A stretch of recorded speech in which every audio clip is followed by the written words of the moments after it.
Video చూసేటటువంటి మిత్రులందరికీ నమస్తే. ఏపీ నిరుద్యోగులకైతే ఒక గొప్ప శుభవార్త అని చెప్పొచ్చు. చాలా రోజులుగా మనం పత్రికా ప్రకటనలో చూస్తున్నటువంటి ఏదైతే ఫారెస్ట్ బీట్ ఆఫీసర్ మరియు అసిస్టెంట్ బీట్ ఆఫీసర్ పోస్టులకు సంబంధించి నోటిఫికేషన్ అయితే అతి త్వరలో వెలువడేటువంటి అవకాశం ఉంది.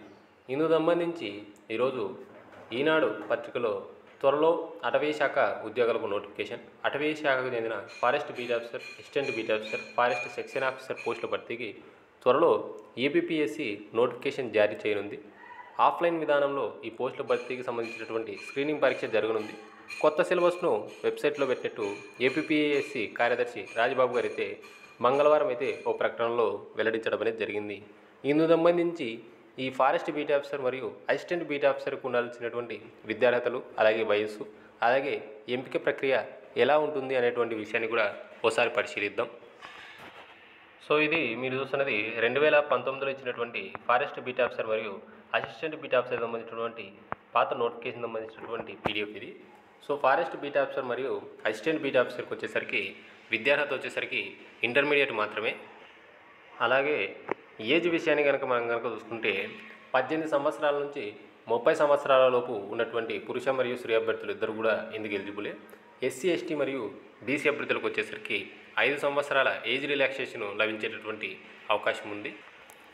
మరి ఇందుకు అప్లై చేసుకోవడానికి ఫీజును మనం చూస్తే అందరి అభ్యర్థులకు 250 రూపాయలతో పాటు ఈ అప్లికేషన్ ప్రాసెసింగ్ ఫీ ఏదైతే ఉంటుందో 80 రూపాయలు కూడా కట్టవలసి వస్తుంది. ఎవరైతే ఎస్సీ, ఎస్టీ, బీసీ అభ్యర్థులు ఉంటారో వారికి ఈ యొక్క 80 రూపాయలు అనేది మినహాయింపు ఉండడం అనేది జరుగుతుంది. మరి సెలెక్షన్ ప్రాసెస్ విషయానికి వచ్చేసరికి ముందుగా మనకు స్క్రీనింగ్ టెస్ట్ ఉండడం అనేది జరుగుతుంది. పార్ట్ ఏ, పార్ట్ బిగా ఉండడం అనేది జరుగుతుంది. పార్ట్ ఏలో general studies and mental ability 75 ప్రశ్నలు ఉంటాయి. అలాగే పార్ట్ బి వచ్చేసరికి general science and general mathematics SSC స్టాండర్డ్లో ఉండడం అనేది జరుగుతుంది. ఇవి కూడా 75 ప్రశ్నలు ఉంటాయి.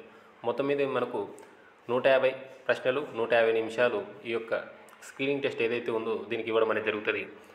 1/3 నెగిటివ్ ఉండేటటువంటి అవకాశం ఉంది. ఈ యొక్క విషయాన్ని కూడా ఎవరైతే అభ్యర్థులు ప్రిపేర్ అవుతున్నారో వారు ఓసారి ఈ యొక్క విషయాన్ని కూడా గమనించండి. మెయిన్స్ రాత పరీక్షకు వచ్చేసరికి మనం ముందుగా ఇంగ్లీషు లేదా తెలుగులో 50 మార్కులకు సంబంధించినటువంటి ఎస్ఏ రైటింగ్ని అయితే మనం రాయవలసి ఉంటుంది. అది క్వాలిఫైయింగ్ పర్పస్ మాత్రమే. ఇది క్వాలిఫై అయిన వారి మాత్రమే మిగిలిన పేపర్లను కన్సిడరేషన్లోకి తీసుకోవడం అనేది జరుగుతుంది. ఇక్కడ వచ్చేసరికి పేపర్ 1 వచ్చేసరికి general studies and mental ability 100 మార్కులకు ఉంటుంది. 100 క్వశ్చన్స్ ఉంటాయి.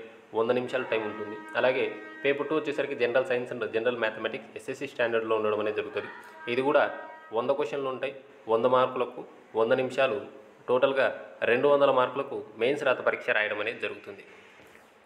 ఇక ఎవరైతే మెయిన్స్ రాత పరీక్షలో ఉత్తీర్ణత సాధించి ఫైనల్ సెలక్షన్ లిస్టులో పేరు ఉంటుందో వారందరికీ కూడా మెడికల్ ఎగ్జామ్తో పాటు ఫిజికల్ ఎండోమెట్రీ టెస్ట్, అంటే మనకు సింపుల్ చెప్పాలంటే వాకింగ్ టెస్ట్ అనేది కూడా కండక్ట్ చేయడం అనేది జరుగుతుంది. సో ఎవరైతే ఏపీలో ఉన్నటువంటి ప్రభుత్వ ఉద్యోగాలకు ప్రిపేర్ అవుతున్నటువంటి నిరుద్యోగ అభ్యర్థులు ఎవరైతే ఉన్నారో వారికి ఇది గొప్ప సువర్ణ అవకాశం అని చెప్పొచ్చు. రీసెంట్గా మనకు పోలీస్ కానిస్టేబుల్ మెయిన్స్ రాత పరీక్ష కూడా అయిపోయింది. కాబట్టి ఎవరైతే పోలీసు నిరుద్యోగులు ఎవరైతే ఉన్నారో పోలీసు ఉద్యోగాలకు ప్రిపేర్ అయినటువంటి అభ్యర్థులు కూడా మీరు కట్ ఆఫ్ వీడియోల గురించి దాని గురించి పట్టించుకోకుండా మీ రిజల్ట్తో పని లేకుండా మీరు కూడా ఈ పోస్టులకు కనుక ప్రిపేర్ అయినట్లయితే ఒకవేళ ఏదైనా జరిగినప్పటికీ కూడా ఫారెస్ట్ బీట్ ఆఫీసర్ లేదా అసిస్టెంట్ బీట్ ఆఫీసర్ అనేటువంటి నోటిఫికేషన్లో ఒక పోస్టు మీరు కొట్టేటటువంటి అవకాశం ఉంది. ఇందుకు సంబంధించి పూర్తి వివరాలు వచ్చిన తర్వాత మళ్ళీ ఒక మంచి పూర్తి వివరాలతో వీడియో చేసేటువంటి ప్రయత్నం చేస్తాను. వీడియో కనుక నచ్చితే దయచేసి లైక్ చేయండి, షేర్ చేయండి, మన ఛానల్ను సబ్స్క్రైబ్ చేసుకోండి. Thank you.